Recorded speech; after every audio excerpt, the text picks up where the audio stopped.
I've always found the bridges of boats to be somewhat of an enigma. I was born in the area of Lower-Wick and as a youngster played along the Team and the Severn, often hearing stories of the Roundheads and Cavaliers and of their fighting on the Powickhams, Prowick Bridge and all along the old Malvern Road. The enigmatic questions posed, I believe, are threefold. 1. When were the bridges built? 2. Where were they built? And 3. Which route did the boats take to arrive at the Severn and the Team? Let's look first at evidence for when the bridges were built. My first encounter with documentation regarding the bridges of boats came in the popular works of John William Willis Bund and his coverage of the 1651 Battle of Worcester. More recently, I've enjoyed the books of another local historian, Malcolm Atkin. Both these authors give well-researched accounts of the battle, but both vary when it comes to when the building of the bridges of boats took place. Willis Bund states that after 4 days' hard work, Cromwell's bridges were finished. He states on the 2nd of September the bridges were finished.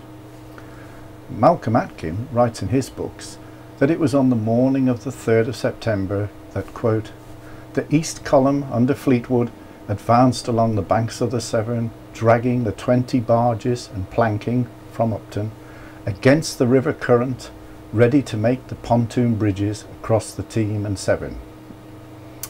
So here we have two accounts that differ regarding the timings as to when the bridges of boats were made. We need now to look at what contemporary evidence there is. Bund's account may be based on the letter that the Council of State sent to General Blake on the 30th of August 1651. That is 4 days before the battle. A letter that ties in with Bund's remarks. This letter states, there is a bridge of boats preparing above the confluence of the Team and the Severn. When ready, this will be in line of a communication between the two armies. The interesting part of the statement is that it says preparing above the confluence. It does not say being built above the confluence, it just states preparing. Now Malcolm Atkin's account can be substantiated with the following 4 contemporary accounts. First, Oliver Cromwell himself in a letter from Worcester to the Speaker of Parliament dated the 3rd of September, 10 o'clock at night, writes that upon this day, being the 3rd of September, we built a bridge of boats over the Severn, between it and the Team, about half a mile from Worcester, and another over the Team, within pistol shot of our first bridge. Second account, a letter from Mr. George Downing, read at Parliament, dated the 3rd of September, 9 o'clock at night, from near Worcester, in which he is referring to Fleetwood, Dean and Thistleton. They brought up the river with them 20 great boats, with planks. My Lord General fell presently to work, and in half an hour one bridge was made over the Severn and another over the Team, just where both rivers run into one another. And forthwith a party of foot ran down over the bridge over the Severn, who then began on the side of the Team towards Worcester to skirmish. Third account. This is a letter from near Worcester from the Parliamentarian Commissioners Major Solway and Mr. Scott. And this reads, this day, about 2 o'clock, Lieutenant General Fleetwood and Major General Dean brought up the army with them from Upton, and boats with materials for making bridges to bring that army over the Team, and for a communication of the General's army with that, at a point where both rivers meet. Fourth account. In a dispatch from Robert Stapleton, dated the 3rd of September, he states that in the morning of the 3rd of September, Lieutenant General Fleetwood had orders to advance with his brigade on the other side of the Severn, and all things being prepared for the making of a bridge, and having cleared our passage with a forlorn, we laid a bridge over the Severn and another over the Team. Here Stapleton also refers to the preparation needed prior to the making of the bridges, and this is in line with Willis Bund's account and the letter to General Blake. All these four accounts point to two bridges being built on the day of the battle. So it would be fair to assume that from these contemporary accounts that it is Malcolm Atkins' assessment of when the building of both the bridges took place that is the more plausible. That is, they were built on the day of the battle, and that preparations had taken place beforehand.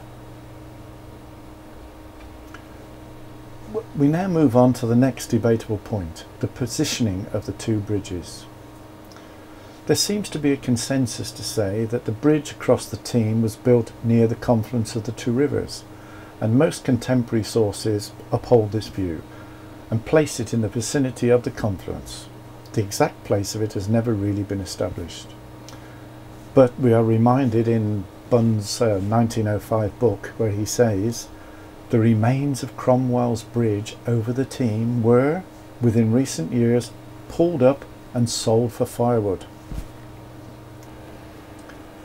Tony Spicer has put forward a scenario in his book, The Battle of Worcester 1651, in which he suggests and backs up with a logical argument that the Severn bridge of boats could have been positioned below the confluence of the Team and Severn, even though, as he points out, most sources favour a position above the confluence.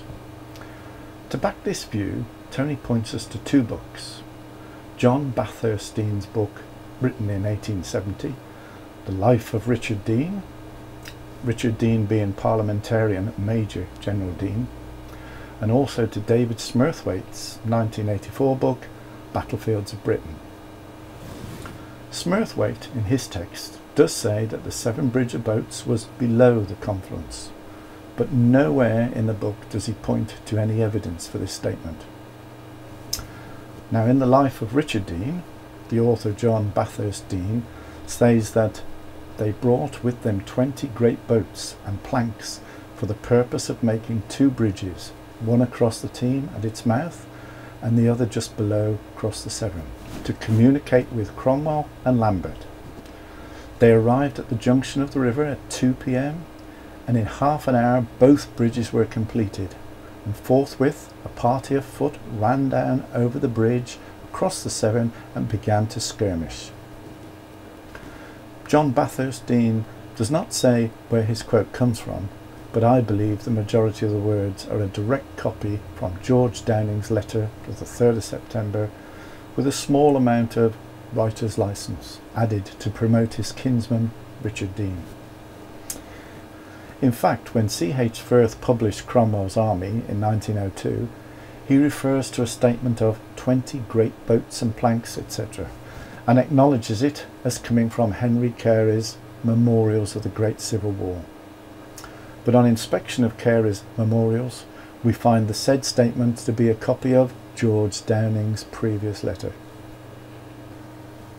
J.B. Dean in his book also heaps praise onto General Richard Dean, saying that, quote, "Success at Worcester, whose fall was mainly attributed to two bridges of boats built by General Dean over the Severn and the Team." I think we must remember that this book is a book about Richard Dean, illustrious ancestor of J.B. Dean. Now, if we look towards other contemporary sources for the positioning of the Severn bridge of boats, we find several sources indicating that it was at the confluence of the Team and Severn.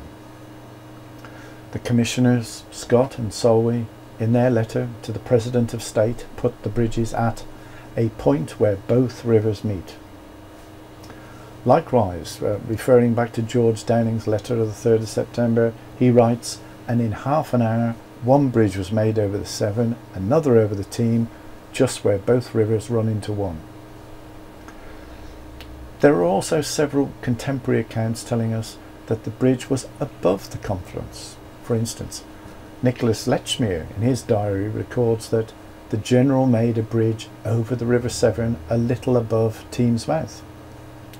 And Cromwell himself writes, "We built a bridge of boats over the Severn between it and the Team, about half a mile from Worcester, and another over the Team within pistol shot, so therefore rather close." This tells us that the two bridges were near to each other, but Cromwell's estimate of about half a mile from Worcester is well short of what is actually a mile and a half, from the cathedral come Sidbury Gate area to the confluence of the two rivers. A half a mile will put the bridge at what is now Diglis Weir area. I do feel that there is enough evidence to show that the Severn Bridge was built above the confluence, but not enough evidence to say exactly where. If you stand at the confluence and look up at the new houses that have been built on the high point of Bunns Hill, possibly where Cromwell positioned his artillery, then you realise that the steepness of the sides makes this no place to set up a bridge that will give you ease of access and let you rapidly deploy an assault force.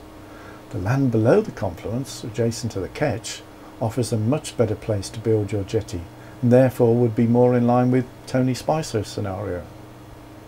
Then again, the land above the confluence, especially where Duck Brook enters the Severn and is part of the Severn floodplain, it has gentle contours, and the adjoining land here would allow easier access to the river and would be nearer to where Cromwell said his bridge was placed. Also, in the popular historical novel Boscobel, Thomas Blunt tells us that the King Charles, on the day of the battle, observed some firing at Powick and observed Cromwell making a bridge of boats over the Severn under Bunns Hill, about a mile below the city, towards Thames Mouth. Now we come back to the last question. Which route did the boats take? If you stand on the modern Ketch viewpoint, erected by the council, overlooking the Carrington Bridge and the Powick Meadows, you will see a plaque that sets out a panoramic view of the riverside battleground. If you look carefully, you will notice that the plaque shows that all the trees along the riverside have been hacked down and just stumps left. This is obviously to tell us that the tree felling was part of the work of the sappers as they forged a pathway for the pontoon of boats, allowing them to be pulled up the Severn. In Willis Bunn's account, it says that Lambert and Dean left Upton early on the morning of the 3rd of September. Now, depending on Bunn's definition of early, they would have to be moving in almost total darkness. The reason for this being that the 3rd of September was one day before a total new moon on the 4th. Therefore, the sappers, the boatmen, the engineers and the general troops would have all been forging their way along a precarious 9 miles of riverside in their effort to drag those 20 great boats and planks up the river against the river's flow, and all under a moonless sky. That is, until daybreak, but not an easy task. Another source, the news sheet Mercurius Politicus, tells us that Fleetwood set out from Upton between 5 and 6 a.m. This timing would have afforded enough light for the troops, as the sunrise was approximately 5 to 5:15 on that morning. This account goes on to say, a bridge was presently made over the Severn on our main army's side. This is an indication that the bridge was laid down from the east side of Worcester, across the Severn to the Powick side. So how did the boats get to the eastern side? Were they dragged across the river? The alternative to this is that the boats were taken by a pontoon train along the road with horses and carts, providing the form of travel as was done by Major Dean previously when he campaigned in Scotland. If Dean did bring his boats from Upton via the Powick roadways, he would still have had to have brought them to the riverside somewhere, and this is not mentioned anywhere in any books or papers that I have read to date. The nearest we get to that is when Bulstrode Whitelock tells us in his Memorials of the English Affairs that on Saturday the 30th of August Cromwell was viewing his forces with his Lieutenant General and consulting how to carry on the work when the boats were ready, that his train was come to the Lieutenant General.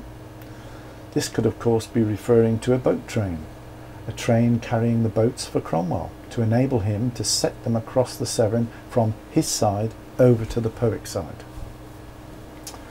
There is only limited contemporary evidence on the bridges of boats, and of course you can ponder for ages on the words and the syntax used, and two readers can read the same text and come up with different conclusions. We can only research and then expound theories in the light of limited and sometimes conflicting evidence. Thank you.